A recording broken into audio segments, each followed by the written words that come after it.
น้ำบ้านแบบซีตุ้ง เด้อเอาขอบใจโดยเนาะว่าแบตกระเบิดบาดพี่น้อยเนาะขอบใจไปใส่กระติกถ้วยเดี๋ยวมืออื่นน่าสิมาเอาเนาะคือคนลูกกลัวๆแค่โตแกงเห็ดเพาะใส่น้ำเจาะนั่งเขาเหมาะสังเกาะต่อกับเราก็ต่อกับมือถือพี่น้อยเนาะทอดก็หมวกอ่ะนี่ก็ฮ้อนแล้วนี่มันก็เมื่อยแล้วบอกแค่อยู่เพื่อนจะบ่ได้เมื่อยกินแล้วก็นอนมันสิเมื่อยพี่น้อยเนาะมันก็ต้องเมื่อยอยู่แล้วแมนน้องเอ้ยเนาะต้องสู้เอาเนาะยังขี้เมามันน่ะบักขี้เมามันเป็นขี้เมามันลุดโอ้ยเนาะเจอน้องซ้อนจับรถท้ายของเวียงลุดปุ๊ดรถว้าวโตข่อยมาไล่งัวจักหน่อยรถไทยดับห้องก็เคยกินบ่หมักตาลเฮาสิอยากสิกินลองอยู่อยากสิกินลองอยู่แล้วกินข้าวกินน้ำก่อนนี่ต้นโอ้ยเจี๊ยด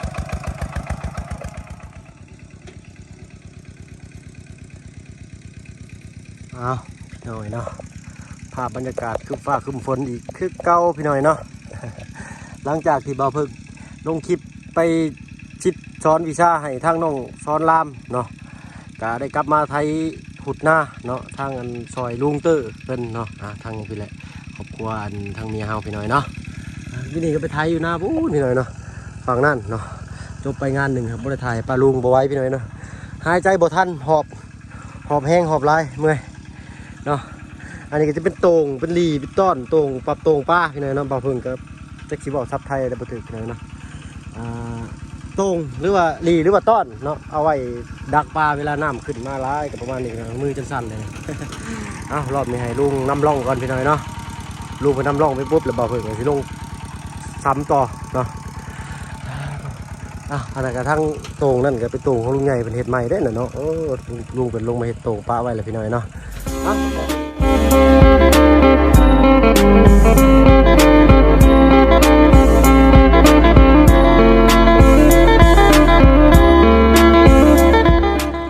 กับทักทายสบายดีผมเป็นพี่น้องหมู่เพื่อนกันเบิดสุภูทุกคนเนาะว่าทั้งไทยและก็ทั้งต่างประเทศทั้งลาวก็ยินดีต้อนรับเข้าสู่ช่องบ่าวเพิ่งเคยลาคือเก่าพี่น้อยเนาะมื้อนี้เนาะหลังจากที่ไปฝึกสอนวิชาน้องสอนแล้วก็สิกลับมาไทยนาเจ้าของเองพี่น้อยเนาะจะหน่อยสิแล้วบ่ทันชาวบ้านชาวช่องเพิ่นพี่น้อยเนาะทุกคนหายใจเทสิบ่ทันพี่น้อยเนาะมาเมื่อกี้นี่ก็ไปลงนานั่นเลยกลับมานานี่ต่อเนาะเรือ1 2 3ไห่ใหญ่ๆเลยพี่น้อยเนาะ2ไห่น้อยอีกไห่หนึ่งก็บักใหญ่แล้วนี่ก็เพื่อว่าจบพี่น้อยเนาะ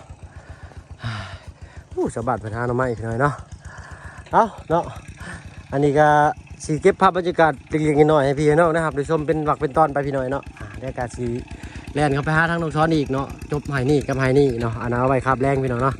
อีก2ไห่ก็สิได้แลนไปเบิ่งทางน้องชายก่อนเนาะคันสิบ่เที่ยงก่อนเนาะใครได้ดอกมื้อนี้บ่ค่อยแดดปานใดเนาะไปติดตามรับชมกันพี่น้อยเนาะลงไปเปลี่ยนลุงเพิ่นก่อนเอามาสิเปลี่ยนมาเลยปึ๊บไปพอดีทางตรงก่อนพี่น้อยเนาะจังบ่ยากปานใดเราไปก็ได้อยู่ดอกเนาะทางลุงจอยเป็นเห็ดป้านลัมโบหาเห็ดมาคอยสิเห็ดบาดดีมาจอยเนาะเปลี่ยนลุงจอยก่อนโอ้ยเจ็ด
พี่น้อยเนาะตัดภาพมาบาดนี้กันแล้ว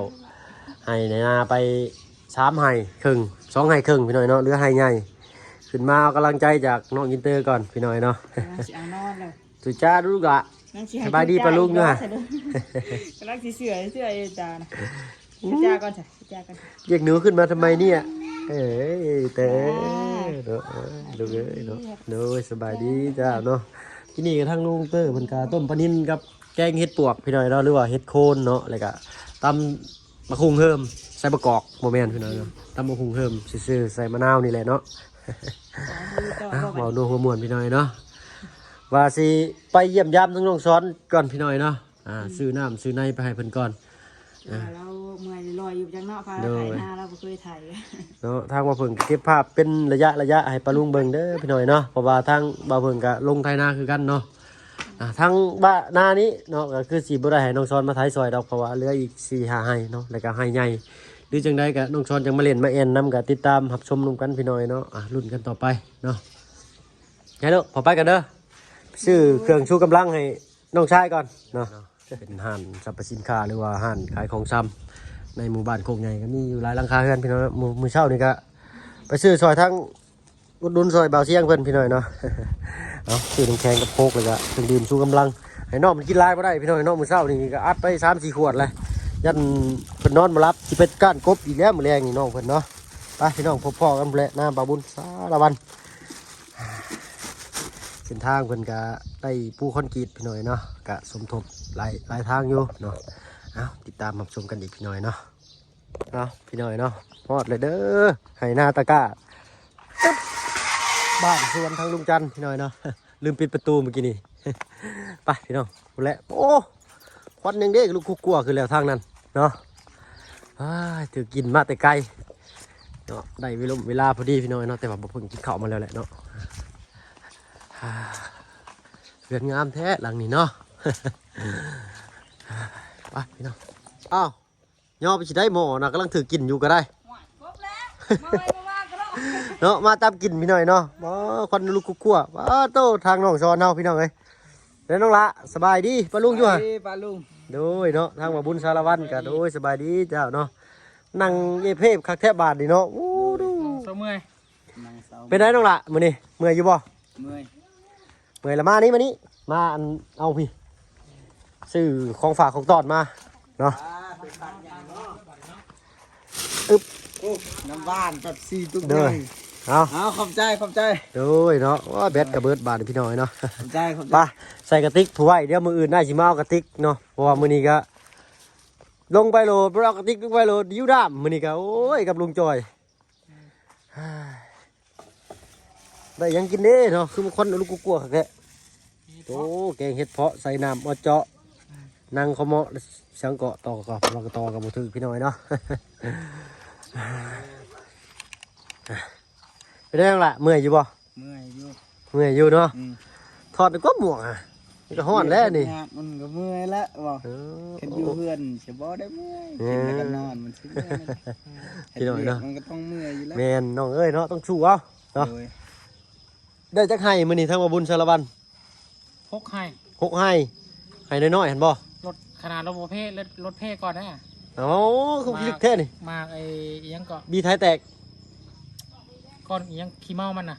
บักขี้เมามันเป็น ขี้ จัง เมามันรุด โอ้ยเนาะ เจอน้องซ้อนจับรถท้ายของเวียงรุดปุดรถ ว้าวโต ข่อยมาไล่งัว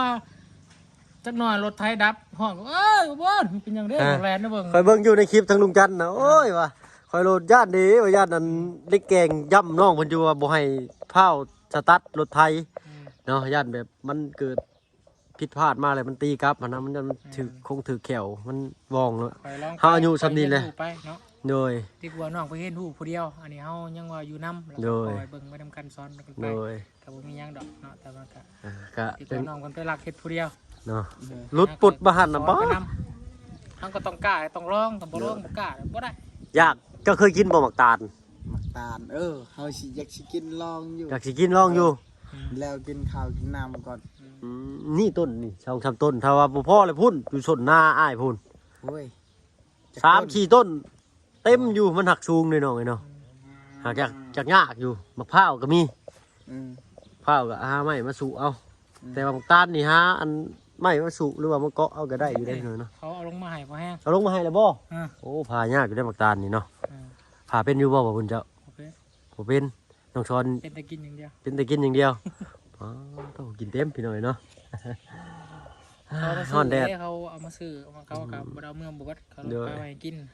แม่น ซอย เนาะ มาและกินข้าวกินน้ำแล้วก่อน เนาะ หลายแนวกินแหละยังบ่ได้กินข้าวอยู่เนาะ ใช้เมื่อกี้นี่คือว่าเห็นย่อหม้อต้มอึ่งนี้ข่อยอยู่ เลย เพิ่นเอาไปเผ็ดเจียวอยู่ อ๋อเนาะน้องช้อนก็เคยกินครั้งแรกกันเนาะน้องช้อนต้มอึ่งนี่เนาะ เลย ว้าวเต้อ อย่าง มันเช่าไข่ได้บ่อึ่งนี่เนาะ จังว่า กินไข่นั่นแซ่บ เนาะไข่ช่วงแรกๆอึ่งสิไข่เลยสิเอามาไข่ยันเพราะว่ามันวิทย์หน้าฝนแรกไปเลยมันยันมันไข่ออกเบิดหั่นน่ะเนาะ อ่า มันก็สิเป็นอึ่งเขาก็สิบ่กิน เขาก็สิบ่กินกันขออภัยพี่น้อยเนาะ แต่ยังให้จำมันย ปอโตได้สองคนกับลุงตื้อกับลุงจอยนั่นได้สองไห้ใหญ่กับไห้ใหญ่อีกครึ่งไห้ ให้แล้วลุงจอยเราแข็งแกร่งอยู่นะ อ๋อโตปล่อยใส่อันหายใจจนบ่ทัน โอ้โหไว้เห็ด มัก เจ้าเห็ดนะ มากี่ไทยนี่สัตว์จนข้ามคณะตัวเองเนาะ ไว้มันเมื่อยไว้อะนะ มันแดดได้ เอาเห็ดกับ อ่ะ รถมันเนาะมันเครื่องจักรกับมือไว้เอามือ มันบ่ทันมันเนาะเอาแต่ฐานะไทยมันพี่น้อยเนาะ เห็ดไว้กับแล้วไว้แต่มันเมื่อย โอ้ย คือน้องซ้อนกับให้เพิ่นให้ใช้เกียร์หนึ่งอยู่แต่ว่าเพิ่นก็จะใช้เกียร์สอง อืม มันก็เมื่อยแต่ว่าขาก็ เมื่อยอยู่ก็ค่อยไปเรื่อยๆเนาะ น้อง เอ้าน้องคือบ่ใส่ถังน้ำแข็งไว้น้ำแข็งนั่นเบิ่งกัน เต็มติ๊กแล้ว เต็มเลยบ่นี่เด้นี่ถังนี่เยี่ยมเอารถไทยก็เอาทุบๆก่อนเด้อน้องเด้อทุบแล้วก็ลงบนทุงรถเนาะเป็นได้ม่วนอยู่บ่น้องล่ะ มวนอยู่ เนาะอยู่ได้อยู่บ่เป็นตาอยู่ได้อยู่บ่จักอาทิตย์หนึงอาทิตย์หนึงนี่กะว่าอยู่ได้อยู่บ่อาทิตย์หนึงนี่ มีเวียกมีงานมีงาน อ๋อทางนั้นมีเรื่องมีงานอยู่เนาะ มีเวียกงานขาย เลยเนาะน้องเอ้ย น้องเพิ่นก็ยังคาเวียกอยู่ ทองไฮทองนาเขา ฮะ เออเบิ่งทองไฮทองนาเขาว่าสิกว้างซำใดก็กว้างแล้วนานี่ เอ้าเนาะมีปลาลุงเพิ่น ได้แล้ว คอมเมนต์มาว่าทางน้องช้อนนี่สิมีรางวัลเนาะสิมีรางวัลมาทางว่าบุญสารวันเนาะ โดย ปลาลุงเพิ่นคอมเมนต์มาเลยบ่เซอร์ไพรส์น้องเพิ่นเลยบ่ กางเกงในบ่ สิเก่งในใช้บ่เพิ่นบอกว่าเพิ่นสิติดต่อมาทางเจ้าเนาะเพิ่นคอมเมนต์มาในกันคลิปว่าเพิ่นที่ลงคลิปอันการเดินทางมานั่นเนาะ อืม สิแจ้งไปทางลูกว่าบุญสารวันเพิ่นว่าเนาะก็ขอดีอกดีใจน้ำน้องเพิ่นได้กระทางบุญสารวันมีเลยเนาะ แม่น หัก คือน้องกันมีงบสมทบ สมทบ เปิดสมทบ เปิดสมทบ โดย มีอยู่ 20,000 บาท อ๋อสิ ที่ ขึ้นเฮือนใหญ่ โครงหลังคาเรา อืม แม่คนเก่าคนเดิมมาเลยแม่ที่ซื้อโทรศัพท์ให้น้องกันแหละ โดยเนาะ แม่ที่ซอย อ๋อตอนนี้ยังขาดอยู่บ่จ้ะ ฮะ ตอนนี้ยังขาดอยู่บ่คงค่าว่า20,000นี่บ่พอเด้อเนาะตุ โอ้ เพื่อเฮือนใหญ่อะแต่ว่า เป็นใหญ่ โดยเนาะเอ้ากระสั้นก็เป็นข่าวดีของน้องเพิ่นอีก แม่ ทางหนึงก็แล้วกันเนาะทางบ่าวเพิ่นก็ถ้าผู้ใหญ่ทานใดเนาะเลี้ยวเห็นเนาะความดุมันความขยันของน้องเพิ่นเนาะกับน้องเพิ่นก็สู้ชีวิตได้ดีได้พี่น้อยเนาะทางบ่าวเพิ่นก็เปิดสมทบน้องกับพี่น้อยเนาะซอยกันหลายทางถือว่าซอยน้องเพิ่นไปอีกแห่งหนึงเนาะน้องเพิ่นมาทางนี้ก็ดีใจน้ำน้องเพิ่นนั่นแหละพี่น้อยเนาะได้เปิดประสบการณ์ใหม่แล้วก็ยังมีผู้ใหญ่เนาะเพิ่นคอมเมนต์มาหรือว่า FC เนาะน้อง โดย อยากให้พาเจ้าไปเที่ยวริมแม่น้ำโขง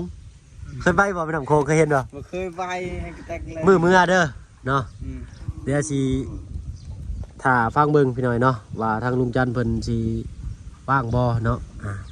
แต่ก็เกินไว้ซื่อๆพี่หน่อยเนาะติดตามรับชมร่วมกันอีกพี่หน่อยเนาะเพราะว่าทางเฮาก็ เวลาก่อนเนาะ โดยเบิ่งกาละเวลานำแน่เนาะถ้าว่าสิเล่นลงสวรรค์นี่ก็โอ้450กิโลพุ่นเลยเนาะจากชิโนไปนี่เพื่อแล่นขึ้นมาชิโนอีกเป็น80แล้วแล่นขึ้นเชฟโปนอีก200ปลาย200พอดีตีรวมๆก็โอ้200ปลายพอดีพี่น้อยเนาะก็ขออนุญาตบัตรคำนำในลายเนาะก็สิได้พุ่นแหละถ้ากาละเวลาพอสมควรเนี่ยก็จังสิให้พาพี่ไผพาน้องเนาะ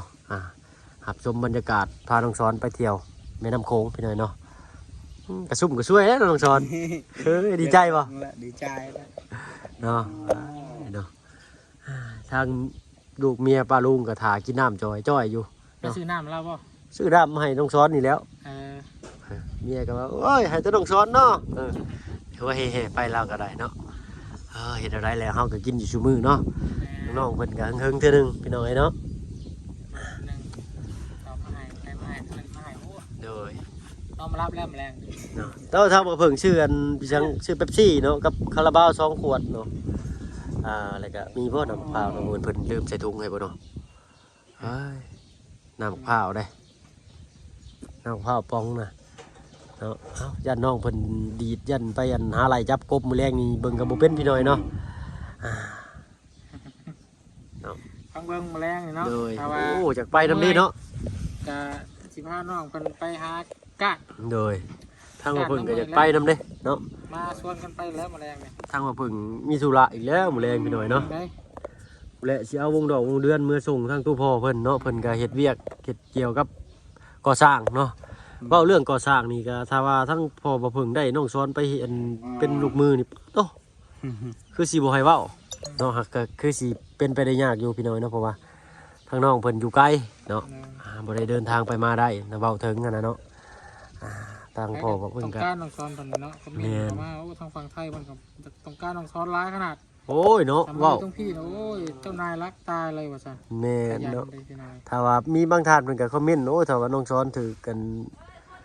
คนใจดีเลยแต่ก็ถือบอลที่ไปว่าซื่อสัตย์ต่อกันหั่นนะเนาะอันนี้ก็บ่ได้เว้าว่าอะไรหรอกพี่น้อยเนาะ ค่อย เพิ่น หมอแล้ว คอมเมนต์มาเนาะอันนี้ คนอย่างได้นะคนกับบุ้ ก็คนเฮาก็มีเบิดนั่นแหละเนาะบ่ว่าอยู่ไสเนาะ เอ้าว่าจาได้บ่สุภาพหรือว่าบ่ถูกบ่ต้องก็ขอโทษขออภัยนำพี่น้องปาลุงหลายๆเนาะอ้ายเนาะมันแดดบดบ่เด้อจังพากันลงเด้อบัดนี้เด้อน้องเด้อ ดู ติดสตาร์ทเครื่องเป็นระบบรถไถนั่น บ่เป็นบ่กล้าสตาร์ท เรียกว่าถิ่มตุ้ยเลิศเดี๋ยวว่า รถแหละ เจ้า ย่น เจ้าบ่ต้องดึงออกเด้อแล้วเจ้าแกว่งๆแล้วเจ้าปะวาล์วลงหรือวาล์วอยู่เบื้องซ้ายเห็นบ่ว่าปะวาล์วปุ๊บเลยก็ครึ่งไว้ซื่อมันสิเด้งออกมาเองมันปั๊บเลยก็ถอดออกเลยเนาะ คิดว่าทอดออกนี่ เพราะคันถอดออกสั้นน่ะมันสิเกาะมันสิมีเดือยเกาะไว้อยู่เนาะจังซั่นอันตรายถ้าว่ารถไถตีกลับนี่ก็แล่นออกใกล้ๆรถมันสิตีกลับหลังอ่ะทับเลยก็แล่นไปอันมอดคะเล็งมาเอาเนาะอย่าไปจับได้เนาะไปจับโอ้แขนนี่มุนเบิดเนาะอันตรายอยู่รถไถนี่ก็เว้าเครื่องไม้เครื่องมือในการทำการเกษตรนี่ก็ได้พี่น้อยเนาะต้องมีข้อควรระวังแบบอีกหลายเลยแหละเนาะเวลาเฮา ย่าน ย่านบ่ ย่านจิตจักร เนาะย่านที่จัก ย่าน ค่อยๆบ่มีไฟเป็นมาแต่เกิดได้น้องเอ้ยเนาะต้องค่อยๆศึกษาไปแต่ว่าเฮาศึกษาหรือว่าเฮาฟื้นนี่ก็อันตราย โดย ต้องค่อยๆจับเลยก็สังเกตเบิ่งเวลาเฮาแกว่งแฮง โดย เฮาปะจังหวะนี่เฮาเฮ็ดจังหวะนี่มันบ่ถูกมันผิดฟิสิกส์มันก็ โดย ค่อยๆเป็นค่อยๆไปเนาะ โดย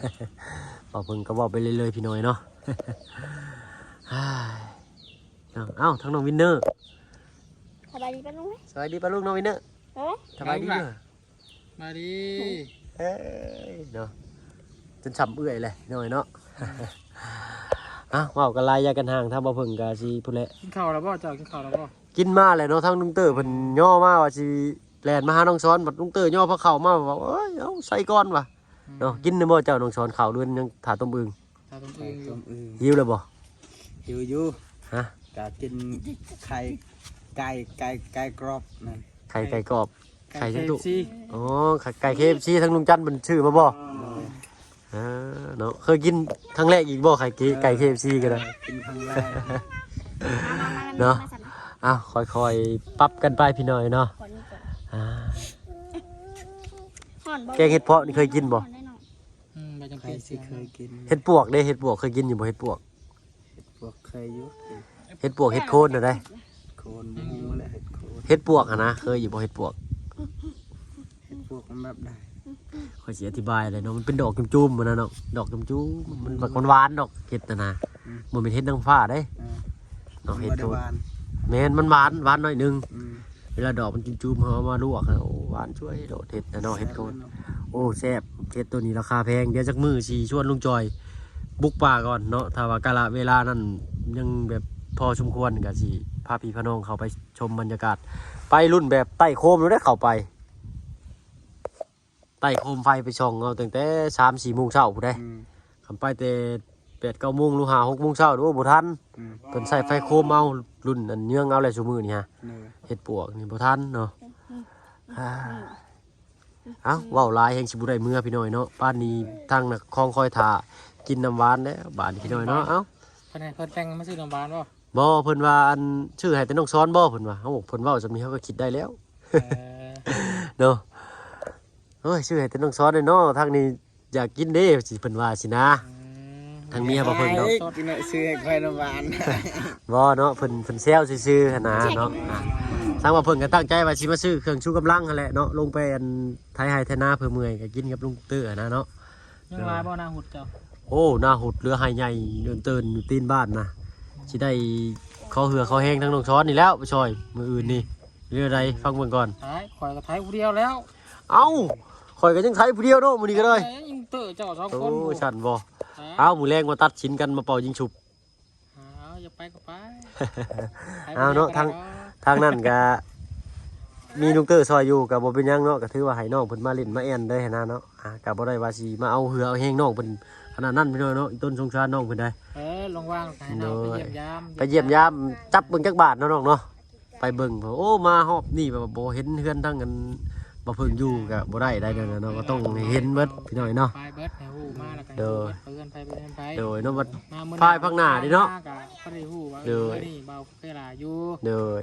ก็ฮู้ไปเบิดไปการไปเบิด เพื่อว่าได้ลูกได้เมียแถวใกล้ๆโอ้ยบ้านนี่เนาะอันอ้ายเฮาที่เคยมาเล่นมาแอนนำกันอยู่จุดนี้เนาะไปฮอดพุ่นแหละเนาะมื้ออื่นหรือมื้อฮื้อนี่แหละสิพาน้องเพิ่นไปแวะเวียนเนาะเป็นไดปลูกแล้วบ่ต้นกล้วยทางลุงจันทร์น่ะ ยัง เนาะเอาพุ่นแหละค่ำๆพุ่นแหละแดดบดๆพุ่นแหละเนาะบ่ต้องหักโหมตัวเองเด้อเนาะ ยำ เอา ฝนตกหันปลูกมันตาย ฝนตกปลูกใต้เนาะ ปลูกยำแดดนี่ เช้านี่ตื่นจักโมงเช้าน้องละ ประมาณ5 โมง 5 โมง 6 โมงโอ้ยทางบ่เพิ่งลูกปลุกตี 4พุปลุกตั้งแต่ตี 2จนฮอดตี 4หยันอยู่เนาะเอ้าเนาะให้ทางน้องเพิ่นคุยโทรศัพท์ก่อนเนาะเอ้าสบายดีลาป้าลุงก่อนน้องหล่ะเนาะ โลพี่ป้าลุง โดยเนาะฝากแนวใด กดไลค์กด subscribe นะ เป็น เด้อ สะไพร กดกำลังใจนะเด้อ โดยเนาะ มือนี้มาสอยเวียกทั้งเบา เบา เบาบุญ บุญยัง บุญสารวัน เนาะโดย หัวหน้ากะสิไป